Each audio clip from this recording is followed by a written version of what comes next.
एक पठान के वालिद ने फौत होने से पहले नसीहत की और बोला, गुल खान पुत्र, मेरे मरण तो बाद मेरी पेट ना लगन देवी। तो पठान ने अपने बाप को उल्टा दफना दिया। एक भाई बाल कटवा कर आया तो बीवी ने पूछा, खान साहब बाल इतने छोटे क्यों करवा दिए? खान बोला, उसके पास बकाया नहीं थे, मैंने कहा 20 के और काट दो। पठान का दोस्त कोमा में चला गया। पठान उसके घर उसका पता करने गया तो दोस्त की बीवी ने बताया कि पहले उसके गुर्दे फेल हुए, फिर वो कोमा में चला गया। पठान बोला, हम इतना सफर करके आया है और वो कोमा में चला गया। एक झगड़ालू बीवी अपने शोहर के साथ छत पर लेटी हुई थी। कुछ देर बाद बीवी ने आसमान पर सितारे देखे और अपने मियाँ से पूछा, मियाँ जी जरा ये तो बताओ कि वो कौन सी चीज है जो तुम रोज देखते हो मगर तोड़ नहीं सकते? मियाँ साहब झट से बोले, तुम्हारा मुंह। एक पंजाबी डॉक्टर बन गया। पंजाबी के पास मरीज आया और बोला, डॉक्टर साहब मुझे भूख नहीं लगती। पंजाबी बोला, इसमें परेशान होने वाली कोई बात नहीं, आप अपनी रोटी मुझे दे जाया करो। एक पठान के घर बेटा पैदा हुआ तो नरस ने उसे बताया कि खान साहब मुबारक हो, आपके घर बेटा पैदा हुआ है। पठान नरस से बोला, आप मेरी बीवी को ना बताना, मैं उसको सरप्राइज दूंगा। इंटरव्यूअर, आप कहाँ पैदा हुए? पप्पू, आजाद कश्मीर। इंटरव्यूअर, उसके स्पेलिंग सुनाओ। पप्पू, 1 मिनट, मुझे लगता है कि मैं यूके में पैदा हुआ था। शोहर बीवी से, आज ऐसी चाय बनाओ कि मैं झूमने लग जाऊं, नाचने लग जाऊं। बीवी, हमारे घर में भैंस का दूध आता है, नागिन का नहीं। पप्पू, साबन है? दुकानदार, हाँ है। पप्पू, अच्छे वाला है ना? दुकानदार, हाँ। पप्पू, अच्छी क्वालिटी वाला है? दुकानदार, हाँ भाई हाँ। पप्पू, फिर हाथ धोकर 1 किलो आटा दे दो। टीचर, मुर्गियों की टांगे छोटी क्यों होती हैं? पप्पू, मैडम अगर मुर्गियों की टांगे लंबी होती तो अंडे ऊपर से गिरकर टूट जाते। लड़के वाले किसी घर रिश्ता देखने गए। लड़के वालों ने लड़की से कहा, बेटा कुछ तुमने पूछना है तो तुम भी पूछ लो। लड़की बोली, अगर आपने ये समोसा नहीं खाना तो मैं खा लूं। पठान की बेवा औरत से शादी हुई तो बीवी सुहागरात के बाद लड़ते हुए बोली, मुझे अभी तलाक चाहिए। पठान के तोते उड़ गए। हैरानी से पूछा, बेगम क्यों, क्या हुआ है? बीवी, अबे जितना तेरा सामान है इससे बड़ी मेरे पहले वाले शोहर की जबान है। हफ्ते की रात एक आदमी अपनी बीवी के साथ जेवरात की दुकान में दाखिल हुआ। आदमी, मुझे खूबसूरत महंगी अंगूठी दो। दुकानदार ने उसे एक अंगूठी दिखाई जिसकी कीमत थी 60,000 रुपए। आदमी, हमें कोई खास और महंगी चीज दिखाओ। दुकानदार ने एक और अंगूठी दिखाई जिसकी कीमत 3 लाख थी।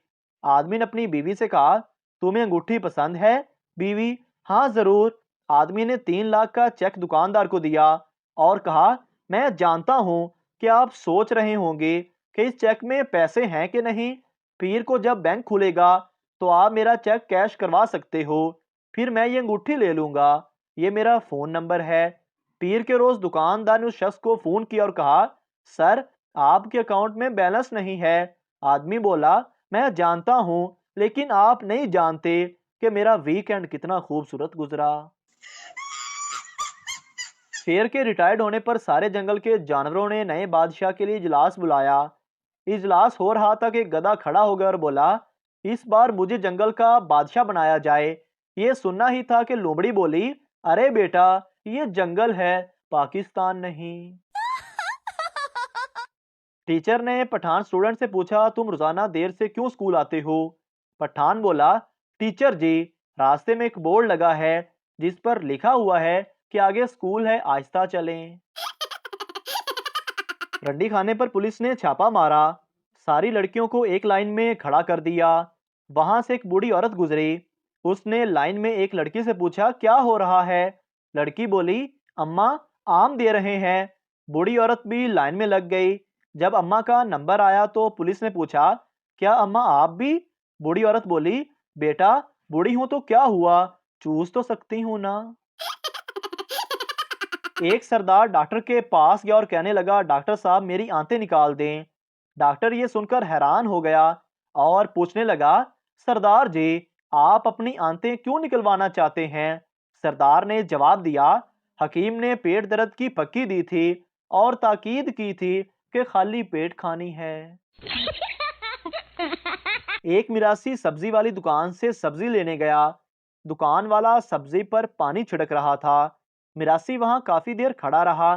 तंग आकर मिरासी ने कहा, भाई जान अगर भिंडी को होश आ गया है तो 1 किलो मुझे भिंडी तोल दो।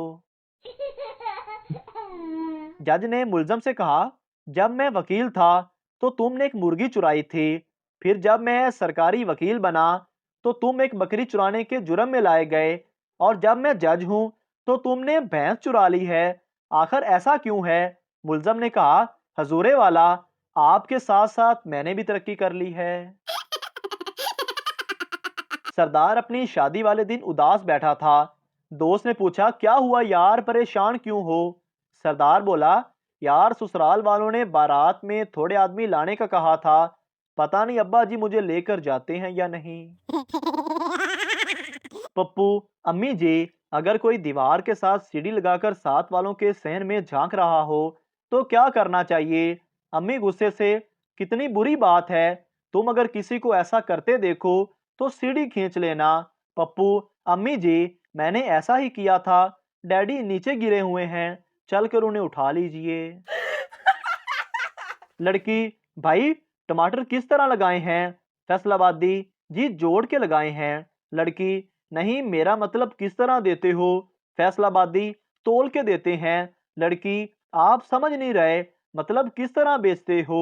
फैसलाबादी, आवाजा मार मार के। सरदार को गधे ने लात मार दी। सरदार ने गुस्से में आके गधे को 4-5 लातें मारी और बोला, अब अपने बाप के साथ मजाक करोगे? दो बच्चे आपस में लड़ रहे थे। एक ने दूसरे को ताना दिया कि तेरा बाप दर्जी है, फिर भी तू फटी हुई शर्ट पहन के घूम रहा है। दूसरा बच्चा ताने का जवाब ताने में देते हुए बोला, शर्म तो तुझे भी आनी चाहिए, तेरा बाप डेंटिस्ट है, फिर भी तेरा छोटा भाई बगैर दांतों के पैदा हुआ है। एक सरदार ने गलती से किसी लड़की के मोबाइल पर 100 रुपए का बैलेंस भेज दिया। फिर उसे कॉल करके कहा कि मेरा 100 रुपया वापस करो। लड़की बोली, मगर मेरे पास तो सिर्फ 80 रुपए का बैलेंस आया है। सरदार, अच्छा ठहरो, मैं 20 का और बैलेंस भेजता हूँ, फिर 100 पूरा हो जाएगा। एक गांव में चोरी हो गई। बावजूद लाख कोशिशों के चोर नहीं पकड़े जा सके। सब गांव वालों ने फैसला किया कि 2 आदमी कुरान मजीद थाम कर चादर में रखें और बाकी नीचे से ये कहते हुए गुजरेंगे कि अगर मैंने चोरी की हो तो मैं तबाह हो जाऊं। 1 साल गुजर गया, कोई तबाह ना हुआ। तहकीक की गई तो मालूम हुआ कि जिन लोगों ने चोरी की थी वो कुरान मजीद चादर में थामे खड़े थे और दूसरों को नीचे से गुजार रहे थे। एक पठान अपनी जेब में पत्थर डालकर जा रहा था। किसी ने कहा, खान साहब आपने जेब में पत्थर क्यों डाले हैं? तो पठान बोला, मेरे अब्बा जी कहते हैं कि दुनिया में उसी की कदर होती है जिसकी जेब भारी हो।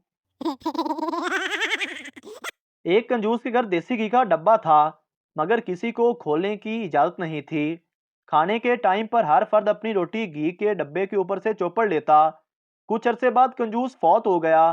कंजूस के बड़े बेटे ने घी का डब्बा अलमारी में रखा और ताला लगा दिया और कहा, अब से रोटी इस ताले पर रगड़नी है। अब्बा जी के वक्तों वाली मौजें खत्म। मोहतरम नाजरीन, अगर आपको हमारी वीडियो अच्छी लगी है तो हमारे इस चैनल को सब्सक्राइब जरूर कर दीजिए ताकि आपको इस तरह की और मज़ाया वीडियोस फौरी और बर वक्त मिलती रहें।